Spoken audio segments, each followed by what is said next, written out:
एक दिन ऐसा हुआ कि एक आदमी मेरे पास आया जो सचमुच अस्त व्यस्त था, बहुत दुखी था, और उन्होंने कहा मैं आत्महत्या कर लूँगा।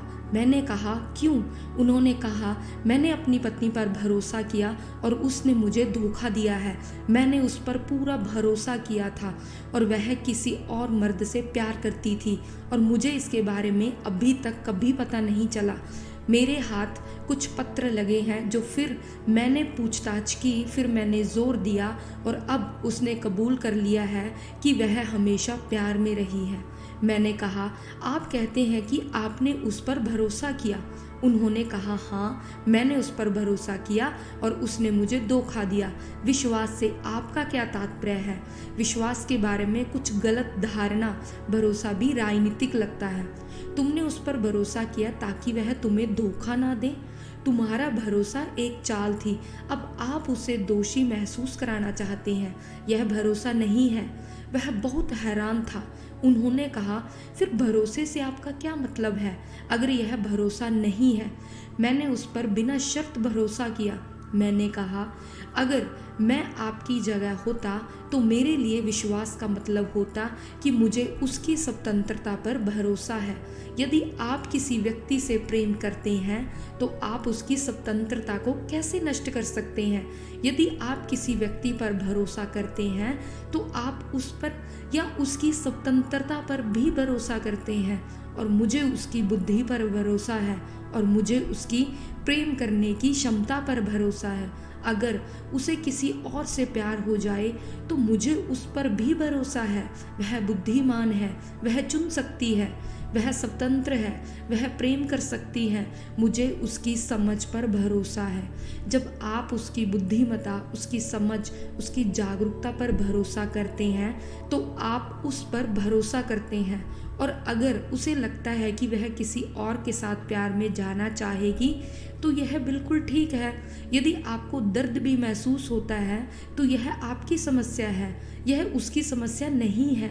और अगर तुम्हें दर्द होता है तो वह प्यार के कारण नहीं बल्कि ईर्ष्या के कारण होता है।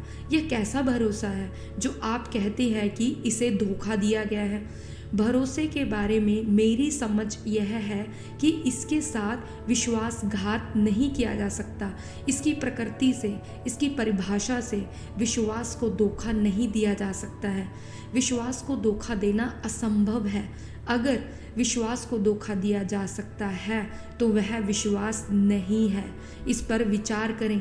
अगर मैं किसी महिला से प्यार करता हूँ तो मैं उसकी बुद्धिमत्ता पर असीम भरोसा करता हूँ, और अगर कुछ क्षणों में वह किसी और के प्रति प्रेम पूर्ण होना चाहती है तो यह बिल्कुल अच्छा है। मैंने हमेशा उसकी बुद्धिमत्ता पर भरोसा किया है। उसे ऐसा ही महसूस हो रहा होगा। वह स्वतंत्र है, वह मेरी अर्धांगिनी नहीं, स्वतंत्र है। और जब दो व्यक्ति स्वतंत्र व्यक्ति होते हैं तभी प्रेम होता है। प्रेम केवल दो स्वतंत्रताओं के बीच ही प्रवाहित हो सकता है। मैंने ऐसे जोड़े देखे हैं जो 30 या 40 वर्षों से एक साथ रह रहे हैं, फिर भी वे उतने ही परिपक्व लगते हैं जितने पहले दिन एक साथ थे। अब भी वही शिकायत, वह समझ नहीं पा रही कि मैं क्या कर रहा हूँ। 40 साल साथ रहते हुए आप कोई ऐसा रास्ता नहीं खोज पाए हैं कि आपकी पत्नी ठीक ठीक समझ सके कि आप क्या कर रहे हैं और आप भी ठीक ठीक समझ सके कि वह क्या कर रही है। लेकिन मुझे लगता है कि ध्यान के अलावा ऐसा होने की कोई संभावना नहीं है, क्योंकि ध्यान आपको मौन, जागरूकता, धैर्यपूर्वक सुनने, खुद को दूसरे की स्थिति में रखने की क्षमता जैसे गुण देता है। यह मेरे साथ संभव है। मुझे आपके जीवन की छोटी छोटी बातों से कोई सरोकार नहीं है। आप यहाँ मूल रूप से सुनने और समझने के लिए हैं। आप आध्यात्मिक रूप से विकसित होने के लिए यहाँ हैं। मैं कल एक मित्र से बात कर रहा था। उनके और उनकी पत्नी के बीच विवाद चल रहा है। जैसा कि स्वाभाविक है, उसने सोचा कि यदि उसने दूसरी स्त्री से विवाह किया होता तो यह स्थिति ना होती। अब इस आदमी को किसी दूसरी औरत का कोई अनुभव नहीं है, वह केवल कल्पना में ही विद्यमान है। पत्नी को भी ऐसा ही लगता है। उसे लगता है कि उसने गलत चुनाव किया है। कोई दूसरा आदमी बेहतर पति साबित होता। इस मामले में भी दूसरे आदमी का कोई अनुभव नहीं है, वह पूर्णतः काल्पनिक है। अब हम दुनिया की सभी महिलाओं या दुनिया के सभी पुरुषों का अनुभव नहीं ले सकते, इसलिए भ्रम बना रहता है।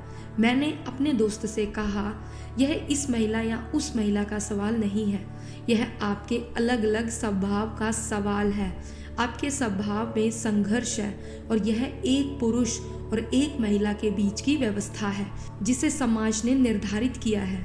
इसके लिए दोषी ठहराया जा सकता है क्योंकि यह स्वामित्व की व्यवस्था है। हम जहाँ भी स्थायी रिश्ते बनाते हैं वहाँ क्लय होना स्वाभाविक है क्योंकि मन सबसे अस्थायी है और रिश्ते बहुत स्थायी हैं।